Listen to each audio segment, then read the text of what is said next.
मुझे सुनने वाले सब प्रिय भाई और बहनों को प्रभु यीशु के नाम से सादर नमस्कार। मुझे बड़ी खुशी है कि आज आप मेरे साथ इस वचन मनन की इस सेवकाई में भाग ले रहे हैं। आज का मेरा संदेश का शीर्षक है सब कुछ नया, ए न्यूनेस, एवरीथिंग न्यू। आज मैं आपका ध्यान परमेश्वर के वचन से भजन संहिता 40 उसका 1, 2 और 3 वचन की ओर लाना चाहता हूं। दाऊद का एक भजन है और दाऊद कहता है, मैं धीरज से यहोवा की बाट जोहता रहा और उसने मेरी ओर झुककर मेरी दुहाई सुनी। उसने मुझे सत्यानाश के गड्ढे से और दलदल की कीच में से उबारा है और मुझको चट्टान पर खड़ा करके मेरे पैरों को दृढ़ किया है। उसने मुझे एक नया गीत सिखाया जो हमारे परमेश्वर की स्तुति का है। बहुतेरे ये देखकर डरेंगे और यहोवा पर भरोसा रखेंगे। सब कुछ नया। देखिए, आज पुरानी चीजों से सबका मन भर जाता है। यहां तक कि छोटे बच्चे भी अपने पुराने खिलौनों को देखकर ऊब जाते हैं। उन्हें कुछ नए की जरूरत होती है। हमारे जो कपड़े हैं कुछ समय हम पहनने के बाद हमें वो पुराने लगने लगते हैं। हम नए की आशा करते हैं। आज संसार एक नया, कुछ नया, समथिंग न्यू उसके पीछे भाग रहा है। लेकिन आज मैं आपको, जो परमेश्वर आपको कुछ नया देना चाहता है, उसके बारे में मैं आपको बताना चाहता हूं। दाऊद का एक भजन, जब बहुत कठिन परिस्थितियों के बीच में पड़े हुए जब दाऊद ने परमेश्वर को पुकारा, उसके 37 से लेकर 39 तक भजनों को अगर आप पढ़ें, दाऊद की कठिनतम परिस्थितियों को आप देखते हैं। और आज अगर मेरी इस आवाज को सुनने वाला कोई भी प्रिय भाई बहन अपने जीवन की कठिनतम अवस्थाओं में है, बहुत दुख भरी समस्या के बीच में है, तो दाऊद हमें कहेगा, एक काम कीजिए, धीरज से यहोवा की बाट जोहिए।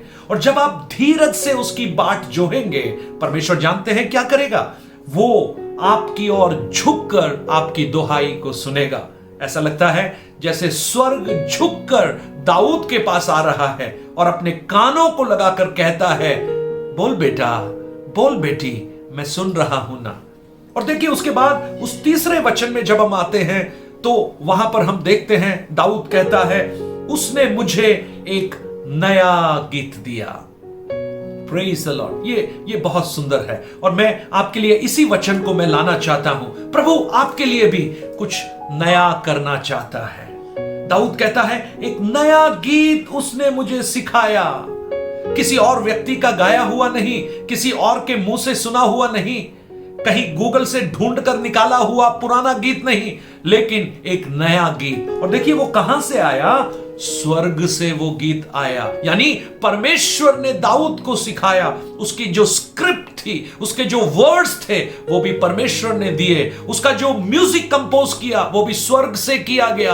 और एक नया, यानी जो अब तक किसी ने जो नहीं सुना, अब तक किसी ने कल्पना नहीं की, परमेश्वर के हृदय के उस गीत को, परमेश्वर की कल्पना को उसने दाऊद के लिए दे दिया। प्रियो, अगर आप इस वचन पर विश्वास करते हैं तो आपके लिए भी वो नया करना चाहता है। अगर आप धीरज से बाट जो रहे हैं उस परमेश्वर की, तो वो आपके जीवन में कुछ नया करेगा, आपके परिवार में कुछ नया करेगा, आपकी आर्थिक परिस्थितियों के टूटेपन के बीच में वो कुछ नया करेगा, आपके भविष्य के प्रति जो आप आशंका है उसमें कुछ वो नया करेगा, आपके भविष्य के प्रति वो कुछ नया करेगा।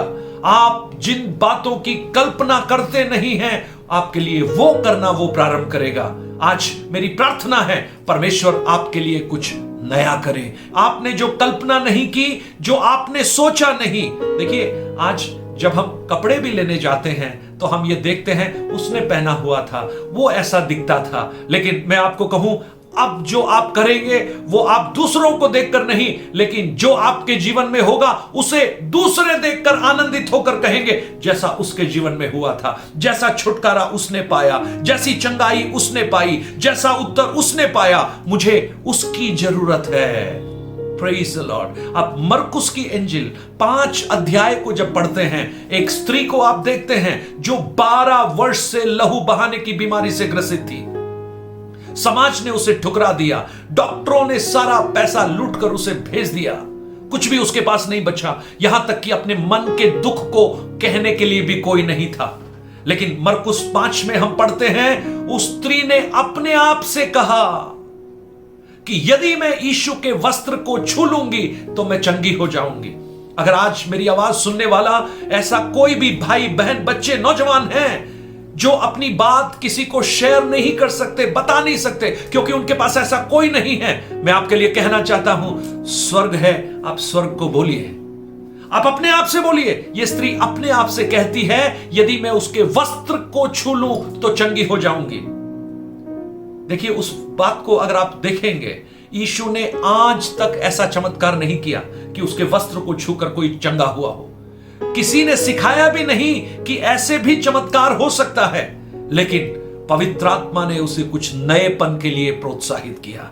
जो अब तक नहीं हुआ था किसी के जीवन में, उसको हासिल करने का प्रयास उसने किया। आज मैं आपको प्रोत्साहित करना चाहता हूं, जो औरों के जीवन में हुआ वो नहीं, जो औरों ने प्राप्त किया वो नहीं, लेकिन स्त्री के समान कुछ नया प्राप्त करने के लिए परमेश्वर पर आश्रित हो जाइए। आपके जीवन में जो होगा वो अद्भुत होगा, नया होगा, जो किसी के जीवन में नहीं हुआ ऐसा होगा। और उस स्त्री ने विश्वास के साथ यीशु के वस्त्र को छुआ और यीशु ने कहा, तेरे विश्वास ने तुझे चंगा किया, और वो उसी घड़ी चंगी हो गई। एक अद्भुत चमत्कार पाया। और देखिए, उस चमत्कार को आज 2000 साल बीतने के बाद भी हम स्मरण कर रहे हैं, क्योंकि वैसा एक यूनिक चमत्कार सिर्फ उसके जीवन में हुआ, एक नया अनुभव। आज आप एक नए अनुभव की अगर आशा करते हैं, अगर विश्वास करते हैं, तो धीरज से यहोवा की बाट जोहिए, वो आपकी प्रार्थना को सुनकर आपके जीवन में एक नया अवस्था को लेकर आएगा, एक नएपन को लेकर आएगा, और आपका जीवन, आपका जो अद्भुत, आपकी जो गवाही है, बहुतों के लिए प्रेरणा का स्रोत बन जाएंगी। प्रेरितों की पुस्तक 19 अध्याय में हम पढ़ते हैं 11 और 12 वचन में, परमेश्वर पौलुस के द्वारा अद्भुत कामों को करता था, यहां तक कि उसके शरीर पर रुमाल छुआकर बीमारों पर डालते थे और बीमार लोग चंगे हो जाते थे। मुझे लगता है इसका जो मूल स्रोत थी वो ये स्त्री थी, जिसने पहली बार वस्त्र के द्वारा भी चंगाई होती है, इस बात को उसने अपने जीवन में अनुभव किया। कुछ नया अनुभव कीजिए मेरे प्रिय भाइयों और बहनों, कुछ नया पाइए उस प्रभु से, पुराना नहीं, नया पाइए। अगर आप आराधक हैं, आप गीत गाने वाले हैं, तो पुराने गीतों की ओर मत देखिए, उनमें से शब्द इधर उधर से मत चुराइए, लेकिन स्वर्ग से एक नया गीत पाइए, और वो गीत परमेश्वर की महिमा का गीत होगा। Praise the Lord. आज प्रातःकाल, आज इस समय एक नयापन के लिए मैं आपके लिए प्रार्थना करता हूं। स्वर्गीय पिता, मेरी प्रार्थना है आज इन वचनों को सुनने वाले जितने प्रियजन, जहां भी वो क्यों ना हो, उनके जीवन में कुछ नयापन वो चाहते हैं प्रभु, होने दे। जैसा आपने दाऊद को एक नया गीत दिया, जैसे आपने उस 12 वर्ष से लहू बहाने वाली उस स्त्री के जीवन में एक नया काम किया, ऐसा एक नया काम आप इनके जीवन में प्रकट कीजिए, उनके जीवन में प्रकट कीजिए प्रभु। ओ, उनकी परिस्थितियों के ऊपर कुछ नयापन हो सके, जो पहले हुआ वो नहीं, एक रोल मॉडल वो बन जाए, एक नमूना वो बने, और आपकी महिमा उसके द्वारा हो सके। धन्यवाद हो प्रभु जी, आपने इस प्रार्थना को सुना। धन्यवाद प्रभु, यीशु के नाम से मांगता हूं, सुन और ग्रहण कर पिता, आमेन। प्रभु आप सबको आशीषित करे। अगर आप अपनी प्रार्थना विषयों को हमें बांटना चाहते हैं, या कोई और ऐसी गवाही को जो आपने प्रभु में उत्साह के साथ आपने पाई है, तो आप हमारे इस चैनल में टेक्स्ट कर सकते हैं, मैसेज के द्वारा आप बता सकते हैं, और साथ ही साथ इसे सब्सक्राइब करना मत भूलिए। God bless you. Thank you very much.